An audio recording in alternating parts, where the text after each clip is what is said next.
This is the After Party, live with Kim McAllister. Pick a couch, grab a drink, and settle into the conversation.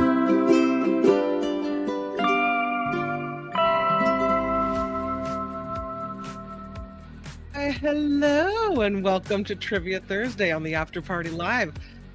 Thank you for your patience. Thank you for being here, and welcome to it. Do want to say thank you to those of you who have contributed to this show in various ways, and that includes Teacher Lori, who sent me a couple of great stories. Julie, I got another great story from Julie, which I'll talk to you about in just a moment. And also thank you to Karen K, who pops in with a very generous contribution to the show via the PayPal link in the show description. Wes, Amy P, Meredith D, thank you guys for your financial contributions to this crowdfunded show. I really appreciate it. I do have a story to talk about that I wanted to share with you. And actually, it was Julie that shared this story with me, and it is about a dragonfly fossil. Look how cool that is. You can see the outline of the wings. What you can't really tell from the picture is that this dragonfly wing is really, really big. This is a first in Canada. This dragonfly wing is a Cretaceous fossilized wing found in Alberta's Dinosaur Provincial Park, and they have identified it as a new species. It is the first known dragonfly fossil found in Canada. This was discovered by an undergrad student during a vertebrate paleontology field course. The instructor said, "We were excavating an area where many leaf fossils have been found by cracking rocks." And the partial wing was uncovered. They say they were taken by surprise because they weren't expecting to find insects in this area. The team named a new species Corduoladensia acorni because apparently it has a distinction and a unique anatomy that they had to create a new family to classify it. They chose to say acorni in honor of the University of Alberta lecturer John Acorn, who is an entomologist and who promoted the natural history of Alberta for a very long time. But the wingspan of this thing is about the width of a human hand. So while small, it would have been an important part of this whole system in the Cretaceous period and a very tasty snack for things like raptors back in the day.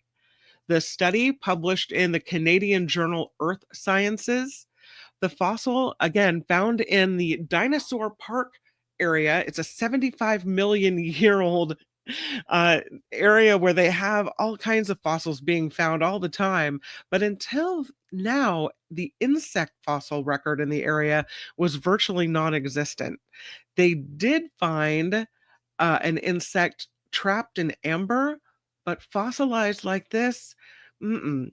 They say this discovery doubles the knowledge of insects from this park and represents a completely unknown preservation method, impression fossils for insect fossils in this area. So they've now started finding more insect fossils by expanding where and how they search, looking at the diversity of insect life and finding that it's much greater than they originally thought. They also say this dragonfly fossil is helping fill a 30 million year old evolutionary gap because it's the first known North American member of a large group of dragonflies called Cavilla beata, that the wing anatomy says this species was adapted for gliding, which is a trait that's associated with migratory dragonflies today and may be a key to their success. So, pretty cool. And I love the impression of the wing. You can almost imagine it alive. I can. I don't know. How is this for a weird creature? Yikes. What is that? I know. It looks like a giant gummy heart, maybe. And in this story, it's referred to as the gummy bear. But it's alive. It's alive. It's like a blob, like a thing from the movie The Blob. It was spotted in Lake Huron, It is called by some wildlife experts the cursed gummy bear, but it's actually called a bryozoan, Bryozoan, bryozoan. It was spotted in the lake by the Alpena Fish and Wildlife Conservation Office in Michigan. They say these blobs are usually about 5.5 inches or less wide. Their bodies made up of calcium carbonate and chitin. I called it chitin last time. See, I'm learning chitin. It's the same material that forms crab shells.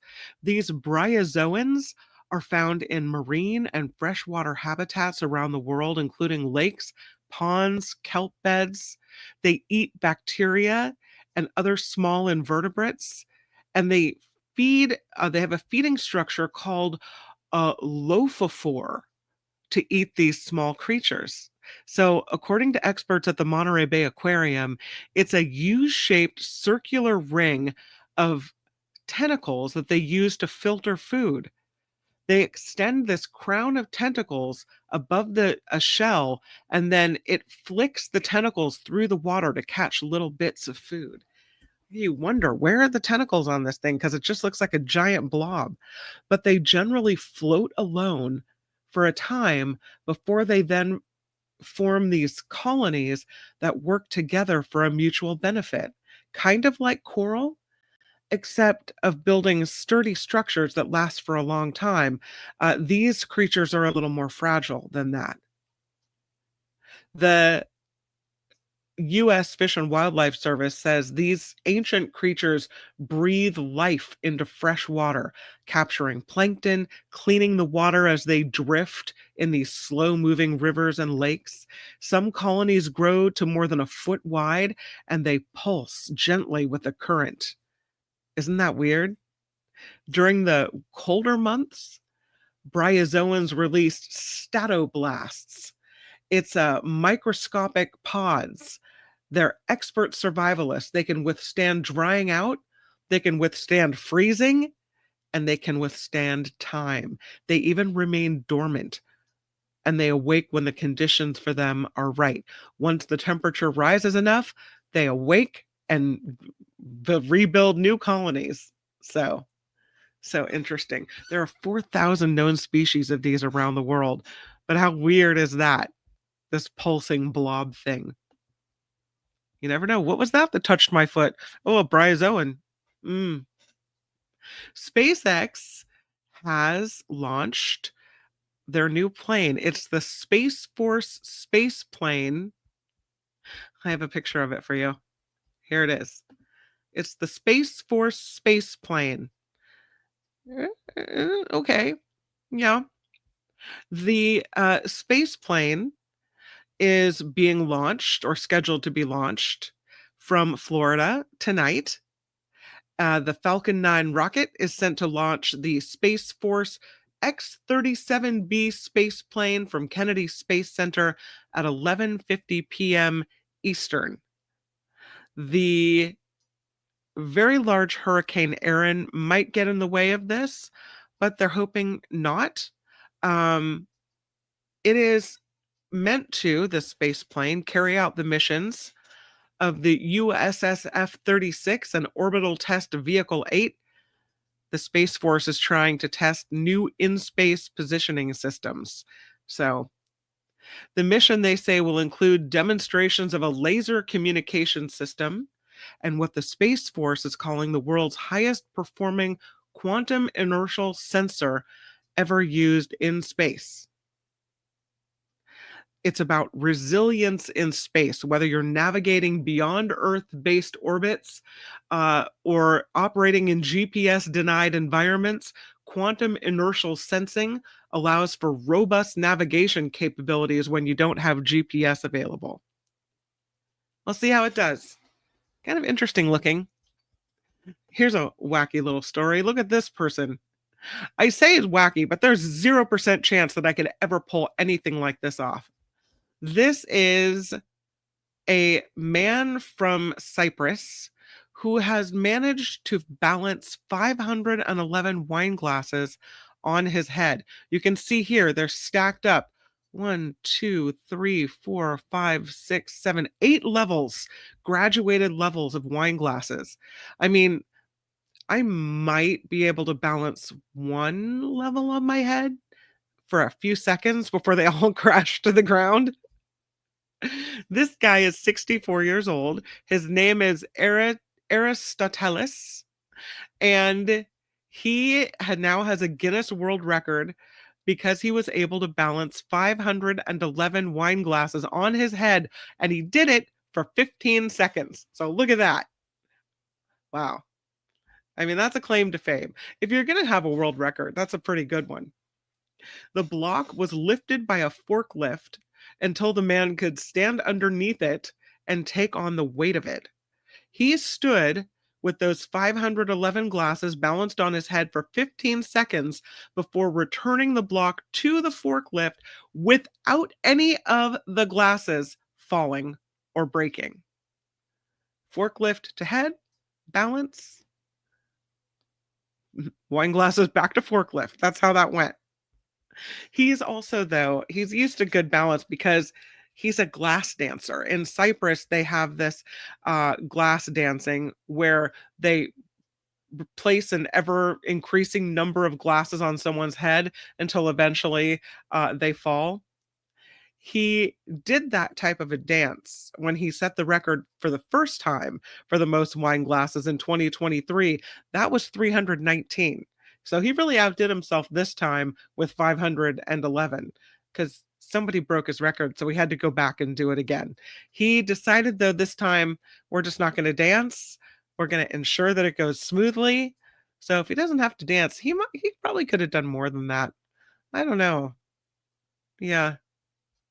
I have to say, for a record, a Guinness World Record, which sometimes they're a little silly, this one, that's impressive. That is very impressive. How about the lotto of the day? Let's move to it. We have this guy in Michigan who won $300 in the lottery. Doesn't seem like a lot, but in Michigan, he won his 300 and then he let it ride. He used some of his lottery winnings to buy another ticket. And when he did that, then he won almost $715,000 in a progressive jackpot prize. He's a 39-year-old guy from Kent County, Michigan, who was at the Exit 76 Meadowbrook store when he decided to play some lottery games. He said, I usually play scratch-off tickets, but I bought a $30 jumbo jackpot slot fast cash ticket on a whim and ended up winning $300. And when I cashed that ticket, I used $20 of my winnings to buy a Super Lucky 7 ticket. And that's when he got the progressive jackpot. He said, I scanned the ticket on the Michigan Lottery app and started shaking when I saw that I'd won $714,891. And the first thing I did, he said, is I walked right over and I gave that cashier a hug. The winner will be using his prize money to pay his bills, to set up his kids' college fund, and to strengthen his own savings account. So, very good. Another one as well. This one about this guy from North Carolina who decided that he was going to play the lottery on his wedding anniversary. Now, that might have been a fluke, or it might have been him saying, you know what, this is the best day of my life. Good things have to happen on this day. So I'm just going to play it again. Play again. See if I can get another winner like my wife. I don't know. There he is. He won $100,000. That's kind of a nice anniversary gift, I would say. Again, he's from North Carolina, and he got a 31st wedding anniversary present for himself, a $50 scratch-off lottery ticket that earned him a $100,000 prize. He said he was celebrating the anniversary when he bought his first $10 million spectacular ticket from the Times Turnaround. on East Main Street in Lincolnton, North Carolina. He said it was our 31st wedding anniversary on a Sunday. He scratched off the ticket. He wins. He told his wife, he says his wife is the first person he told. I texted her a picture of the ticket and she said, call me. He said winning big was the perfect anniversary gift. It was pretty awesome. Called it a blessing and plans to use his 100 grand or less because of taxes to help the family and to invest in his tree trimming or tree cutting business. So that's what he'll be doing with his money. I like it. Put your money back into your business. That is fantastic. All right. What do you think? Should we go to the much waited for Trivia Thursday? Why, I think yes. Are you guys ready? Nice gift. Just his size, too. Very nice. Buy a $90,000 Ram truck, says Phineas. Is everybody ready for trivia? I think I have some interesting trivia. William says yes. Trevor says yes. Okay, good. I'm in the chat. I can see the answers as they roll up.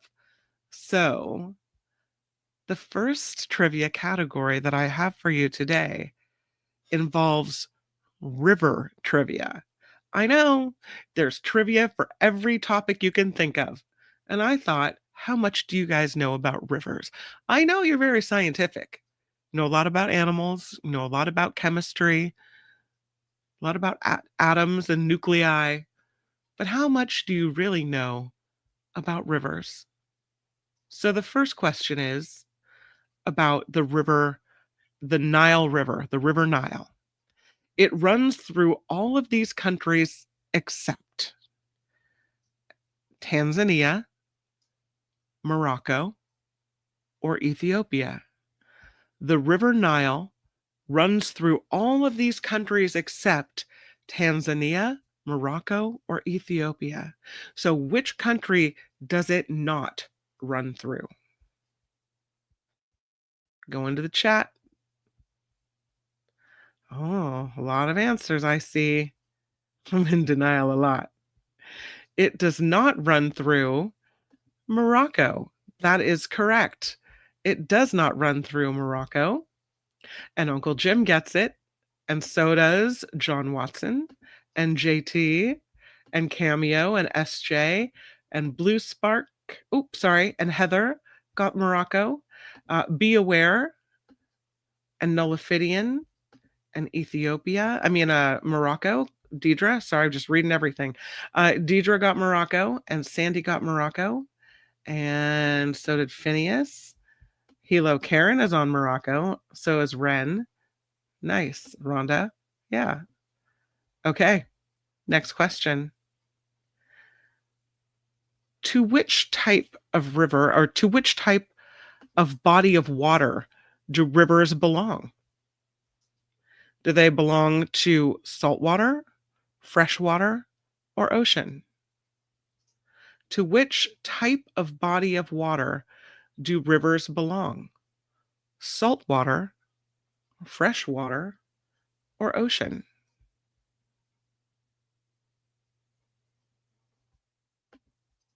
The answer is freshwater.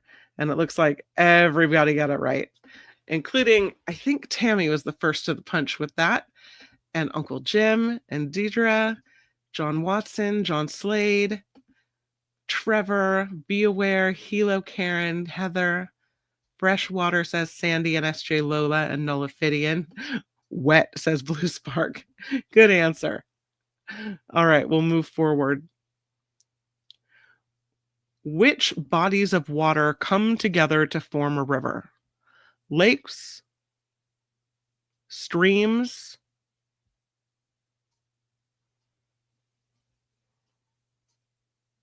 streams. This one's way too easy, isn't it? Lakes, streams, or mountains is the third option, but that's not right. I'll give you this easy one. Everyone's going to get this right. It's streams. Streams are correct. Streams, streams, streams. Too easy, says Rhonda. Cameo says streams. Very good. You are first, so I'll give it to you. Okay. How many states in the United States share their name with a river? How many states in the United States share their name with a river? Is there a California river? I don't know. Is it 5? Is it 10? Is it 15? How many states in the US share their name with a river? It is 5, 10, or 15. Let's see if anybody gets it. Heather gets it. It's 15. 15 states share their name with a river. Cameo says 15. And so does Hilo Karen. I'm scrolling. Very good. All right. What is the longest river in the world? Is it the Nile? Is it the Amazon? Or is it the Yangtze? Nile, Amazon, Yangtze. What is the longest river in the world?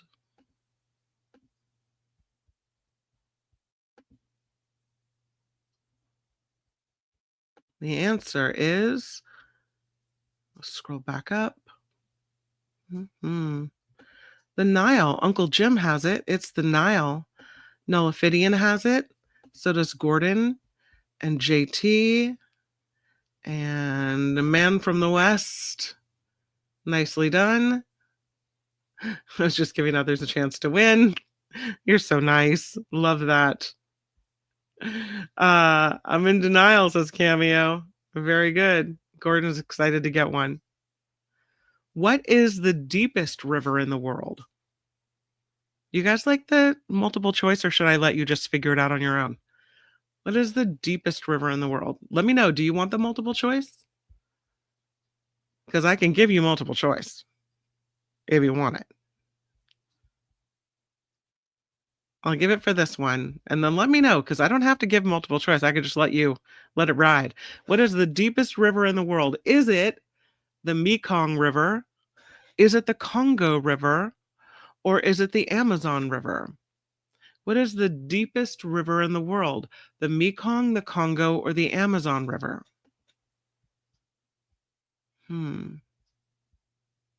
Chris says no multiple choice. Okay. Sandy says yes on the multiple choice. Yes, says Ren on the multiple.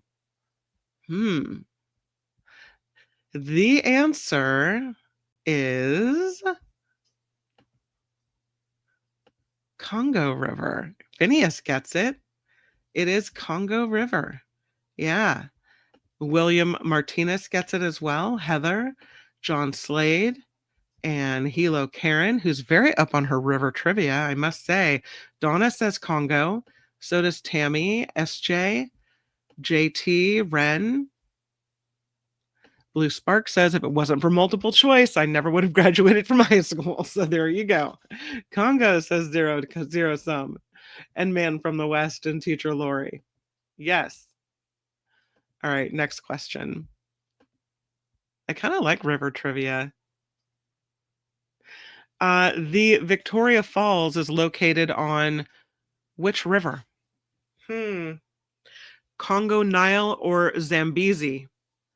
Victoria Falls is located on which river? Is it the Congo? Is it the Nile? Or is it the Zambezi? Or Zambezi? What do you think? The answer is Zambezi or Zambezi. SJ Lola has it. So does Be Aware. I'm looking for it. Zambezi. I don't think you are typing it. I think you're sleeping. William has it. So does Cameo, if I forgot to say, and Chris, and Sandy, and Cranky, and Deidre, and Hilo, and Donna. Well done. Okay. Which of the following countries do not have rivers running through them? Which of the following countries do not have any rivers running through them? Iran, Saudi Arabia, or Iraq? Which country has no river? Iran, Saudi Arabia, or Iraq? I have to double check this because I'm really surprised. No. Okay. At least I'm armed with the answer when you guys question me. Questioning trivia. The answer is, see if I can find someone who has the right answer. Saudi Arabia does not have a river. Cameo says Saudi. So does Chris. So does SJ and Gordon and John Watson and Deidre. Sandy has it. So does William and Heather and Donna. Tammy's on that one. So is Uncle Jim and John Slade. Cranky has it as well. Mod says that's so sad. They don't have a river, but here is based on my very quick Google search. They don't have any permanent rivers, but they do have something called wadis, W-A-D-I. Those are dry riverbeds that may contain water during certain times of the year. So one of them is called Wadi al-Ruma. That's one of the longest valleys in the Arabian Peninsula. And during certain times of year, this wadi has water in it, but they have no permanent rivers that are always running. So that's interesting.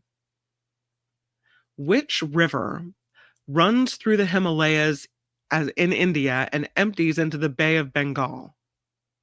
Which river runs through the Himalayas in India and empties into the Bay of Bengal? Is it the Ganges, the Brahmaputra, or the Kaveri?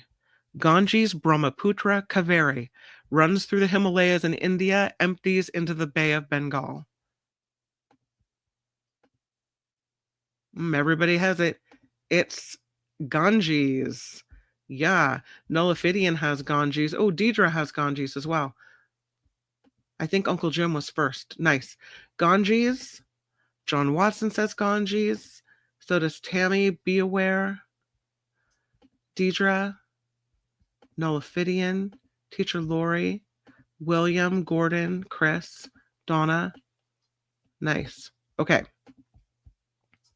I have some music trivia for you after this, all right? In which country can we find the Irrawaddy River? In which country can we find the Irrawaddy River? Thailand, Bhutan, Myanmar. In which country can we find the Irrawaddy River? Is it in Thailand, Bhutan, or Myanmar? It is in Myanmar. Thank you, Be Aware. Yes, indeed. Heather says it's in Myanmar as well. And so does Cameo and William and John Slade. Impressive knowledge. So does Ren. You guys knew it. What is the longest river in Europe? Is it the Volga, the Danube, or the Elbe? What is the longest river in Europe? The Volga, the Danube, or the Elbe?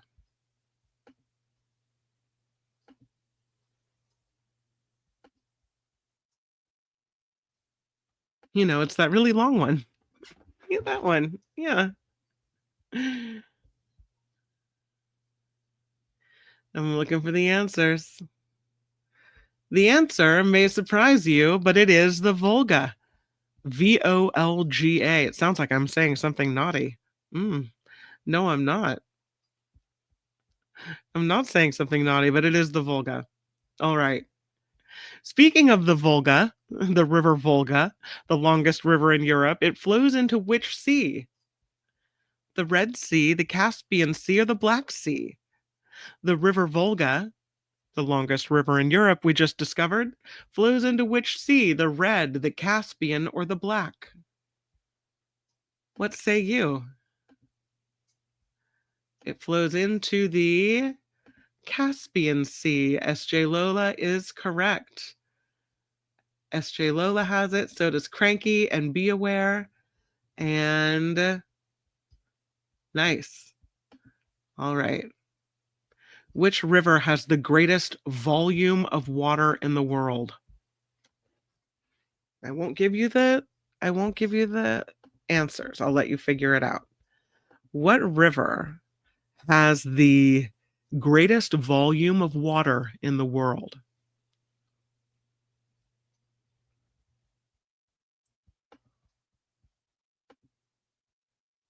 I'm seeing it already. Yeah, you guys. Uncle Jim says Amazon. That's right. Be Aware says Amazon.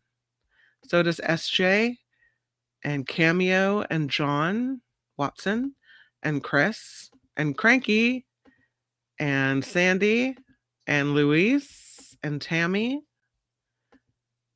Nullifidian has it. Look at you guys go. Love it. Okay.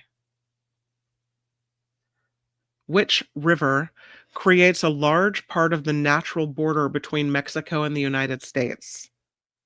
Which river creates a large part of the natural border between Mexico and the United States?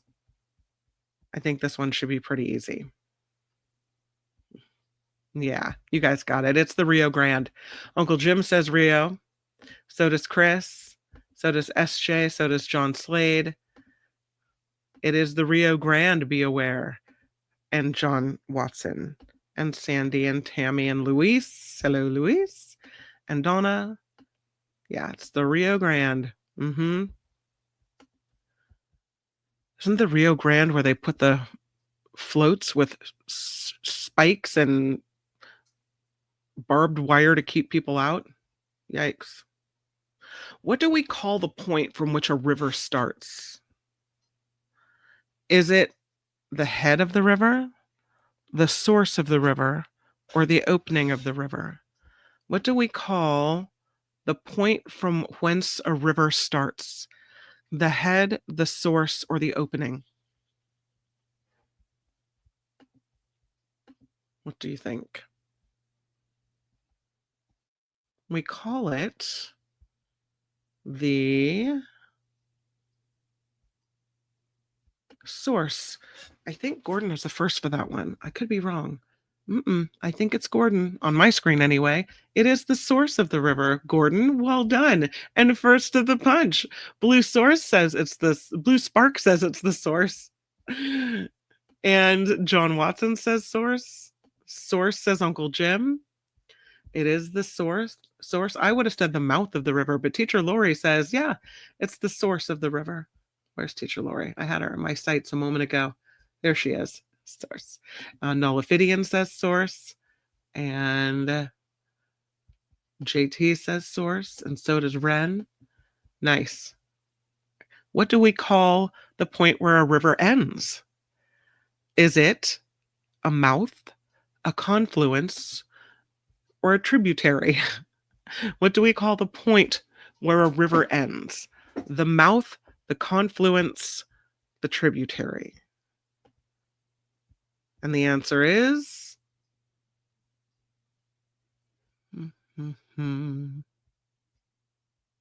I see a lot of mouths. The answer is indeed mouth. I would have thought that was the opening, but it is the end of the river. So let's see who got it right. I see SJ Lola says mouth. Yes. So does Chris and John Watson, Uncle Jim, Deidre. Trevor has it. So does Be Aware and Karen and Heather. Nice. And Ren. And I think that's the perfect place to end river trivia, even though there are so many more questions I could ask. And the next category, my friends, music from the 60s. Are you ready? First question.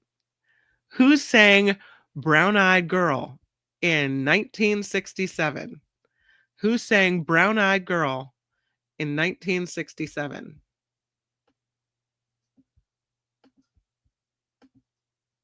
See who gets it right. Yeah, I'm seeing it already. Van Morrison is correct. And Sandy knew that. And so did Heather. And so did Blue Spark. And so did John Watson. And Cranky knew it. And I'll take the answer because I knew what you meant. Autocorrect as hell sometimes. John Slade got it.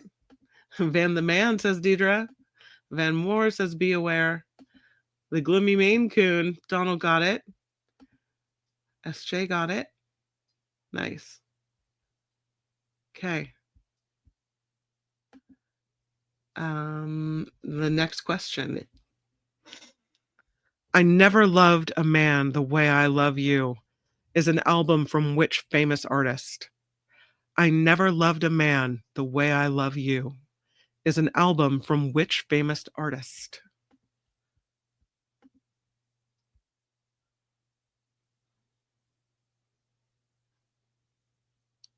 No idea. I'm surprised. It's Aretha. Be Aware knows. That would be Aretha Franklin. Yeah. Never loved a man the way I love you. Well done, Be Aware. I like it. Rhonda says, I had got it sung to me many times. Nice. All right. Next one. Which American folk rock duo was also known as Tom and Jerry? Which American folk rock duo was also known as Tom and Jerry? See if you guys get this one. You knew it. Look at you. It is Simon and Garfunkel. I didn't know that about them. Heather got it. So did Jim Shields and SJ Lola. And Donna knew it was Simon and Garfunkel. So does Sean Slade. And so did Gordon. Good job, you guys. I did not know that one. Okay. When was Led Zeppelin's first album released? When was Led Zeppelin's first album released? Should I make it multiple choice? I'll do it.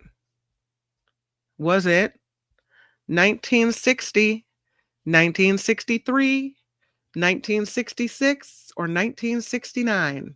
60, 63, 66, or 69 for the first album from Led Zeppelin? It looks like you guys did not need my multiple choice help. Jim Shields says that would be 1969, friend, and he is correct. Blue Spark said 69. That was right. 69. Nullifidian had 69. Be Aware. And Tammy. And Sandy. And William. Nice. SJ. Okay. Good job. Which song is Chubby Checker particularly known for? The rock, the swing, the cha-cha, the twist. Which song is Chubby Checker particularly known for? The rock, the swing, the cha-cha, the twist. I know, it's an easy question. It's the twist, and everybody got it right, right? Jim was a fast typist, so is Heather. Hilo Karen has a wicked fast internet connection all the way in Hilo. SJ has it. Maud has it. Right on. All right. Who sang She's Not There in 1964? The Ghosts, the Zombies, the Bears, the Cranberries. Who sang She's Not There in 1964? Was it the Ghosts, the Zombies, the Bears, or the Cranberries?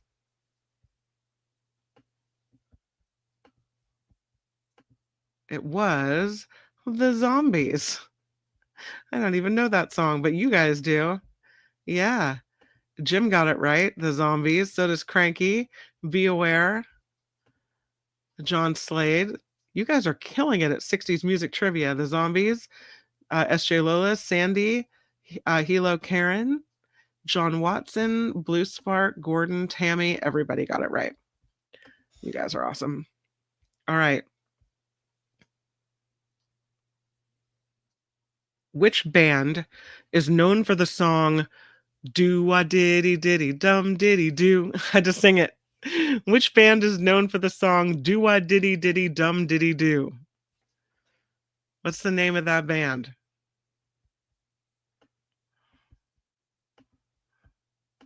Do you know? Mm-hmm. I have to Google and listen. Okay, I'll do that. Manfred Mann is correct.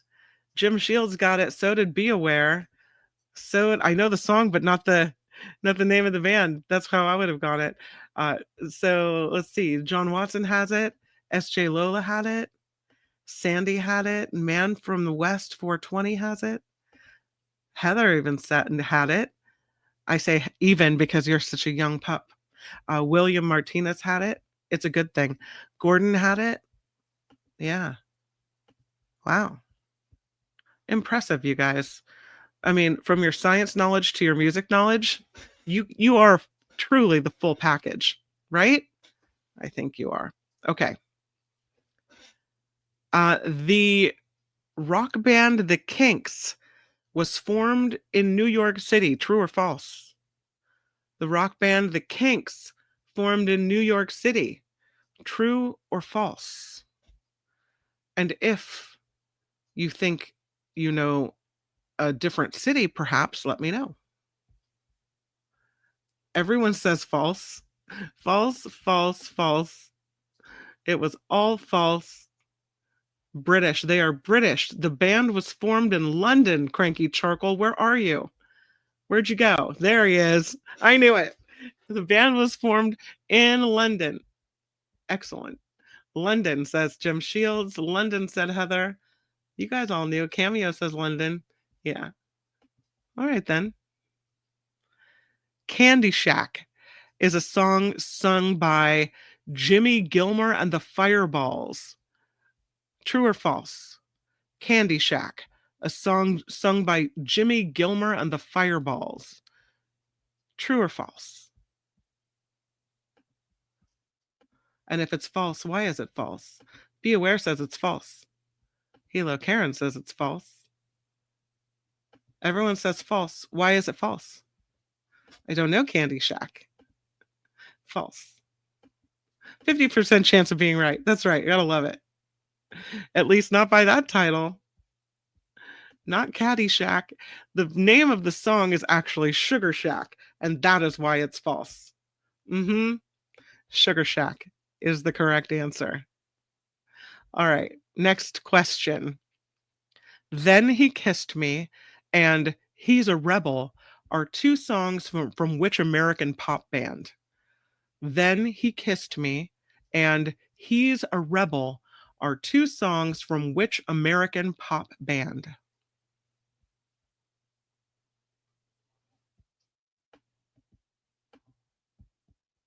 See if you get it. Yeah, Be Aware has it. It's the Crystals. The Crystals is correct.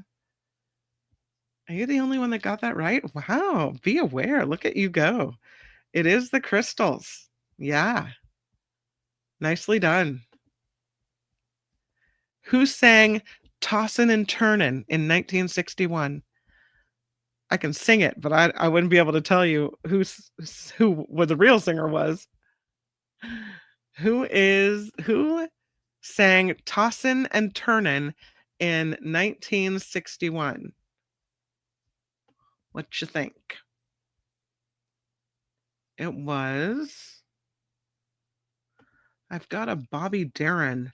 The answer is Bobby Lewis is the correct answer. Tossin' and Turnin' by Bobby Lewis. Yep. Next one. Are you guys liking 60s trivia? I don't know if you love it or not. Okay. Which artist is known for the songs Expecting to Fly, What It's Worth, and Mr. Soul? Which artist is known for the songs Expecting to Fly, What It's Worth, and Mr. Soul?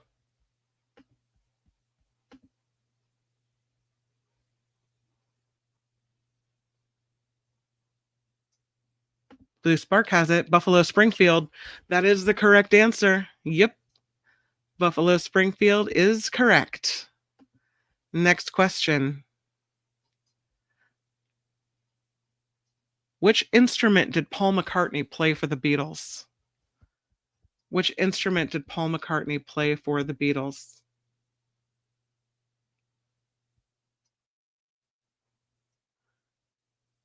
Yeah, that's right. It was the bass guitar. Be Aware, I think, first that. Cameo had it. So did Jim and John Watson. And yep, bass guitar. Good job. Well done. Ray and Dave Davies are members of which popular 60s band?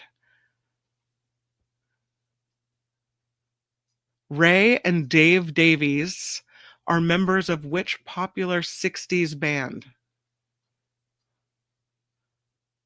Such a good band, too. You guys knew it. The Kinks. That's right. John Watson has it. So does Trevor and SJ and Frankie and Sandy and Phineas and Doug and Blue Spark and Gordon and William and Heather and Nullifidian. Oops, Dave Clark 5. No, it's the Kinks. Be Aware has it, and so does Jim. Good job. Okay, I'll do a couple more and then we'll wrap it up. The next question is, it's kind of song lyrics. So you have to tell me what the song is, all right? How does it feel? How does it feel to be on your own with no direction home? How does it feel? How does it feel to be on your own with no direction home? What song is that and who is it by? That's right. Like a Rolling Stone is the song. Bob Dylan is the artist. Like a Rolling Stone. You guys got it. In various forms. Dylan, Deidre says it's Bob Dylan. Yeah. I'll take all those answers. You guys kicked it. Kim has it. Well done. All right. Tell me what the song is and who sang it. I've got sunshine on a cloudy day. When it's cold outside, I've got the month of May. What song is that? And who sang it? It's hard for me to say that and not sing it. I've got sunshine on a cloudy day. My Girl.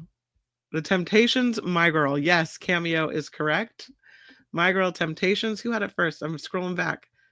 My Girl says SJ Lola. Yeah. My Girl from Trevor and Sandy. And Temptations said Cameo. John Slade said Temptations, My Girl. Nice. Next question. There must be some kind of way out of here, said the Joker to the thief. There's too much confusion. I can't get no relief. What's the song? Who's the artist? There must be some kind of way out of here, said the Joker to the thief. There's too much confusion. I can't get no relief. Do we know? We do know. I can hear it. I just can't name it. The Watchtower, Hendrix. That is correct. The song is technically called All Along the Watchtower, and it is by Jimi Hendrix. And let's see who I got here. Watchtower. Deidre says Watchtower. Cranky says All Along the Watchtower, Dylan. That's a very complete answer. So is Jim Shields. Hendrix says Gordon. Watchtower Hendrix. I will accept it. Nice, John Slade and Deidre and Doug and Blue. Good job. All right. Next question.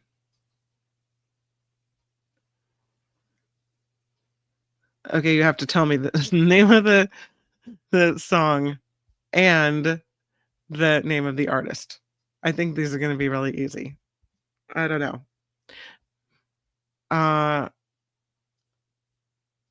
Okay. Yeah, this is just way too easy, but I'm doing it anyway. All right. There is a house way down in New Orleans they call the Rising Sun, and it's been the ruin of many a poor boy. The song and the artist. There is a house way down in New Orleans they call the Rising Sun, and it's been the ruin of many a poor boy. It is, yeah, House of the Rising Sun by the Animals. You got it. I'll say John Slade seems first to it. And SJ got it. And so did Sandy, Cranky, Jim, Blue Spark. Yep, Kim. Good job, you guys. Okay. And the last one. I know this one is kind of easy as well. Some folks are born made to wave the flag. They're red, white, and blue. And when the band plays Hail to the Chief, they point the cannon at you. Some folks are born made to wave the flag. They're red, white, and blue. And when the band plays Hail to the Chief, they point the cannon at you. Name of the song and the artist. Let's see what you got. Yeah, that's Fortunate Son, Creedence Clearwater Revival. And see who has it. Blue Spark looks like first. Nicely done. Fortunate Son says John Slade. Yep. Be Aware has it. John has it. Jim has it. Blue. Doug has it as well. The guy from El Cerrito. Creedence says Teacher Laura. Yes. And Phineas. Fortunate Son says Sandy. Creedence. Good job. All right, you guys, thus ends Trivia Thursday. I hope you enjoyed river trivia and music trivia. I don't know which one that you guys like better. I did really well with both of them, so it's hard for me to know which one went over better. But you can always message me at kim@theafterparty.live and let me know. Did you hate one? Did you love one? Should I steer clear of that topic again? I don't know. Or did you like it all? Let me know. Feedback is appreciated. kim@theafterparty.live. Tonight, 5 p.m., a live show with Nikki Maduro and me on the Nikki Maduro Show. 5 p.m., we've got your cocktails and the mocktails and all the politics you want. And I hope that you'll join us. It's a super fun show, the Nikki Maduro Show, 5 p.m. right here on YouTube. And I will see you in just a couple of hours then. I hope you guys have a really good rest of your day. And meet me right back here at 5 on the YouTube. Hope you enjoyed the trivia. All right, everybody. Have a great rest of your day, and I'll see you soon. Bye. The After Party Live would like to thank the following contributors and viewers like you.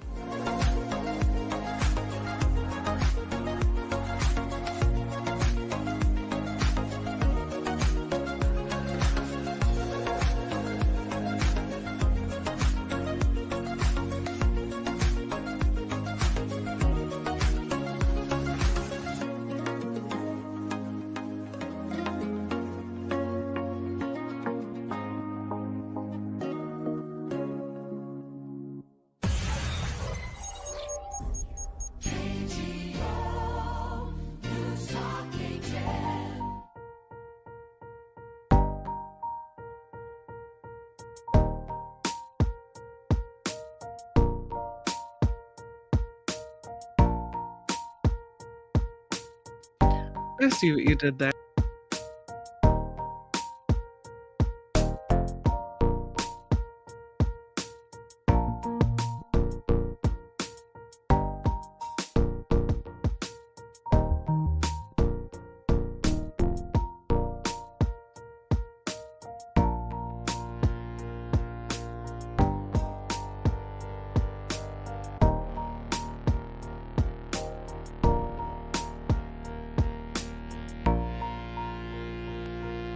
Maybe not slobbering. Maybe just a few seconds.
drink some wine, have some fun.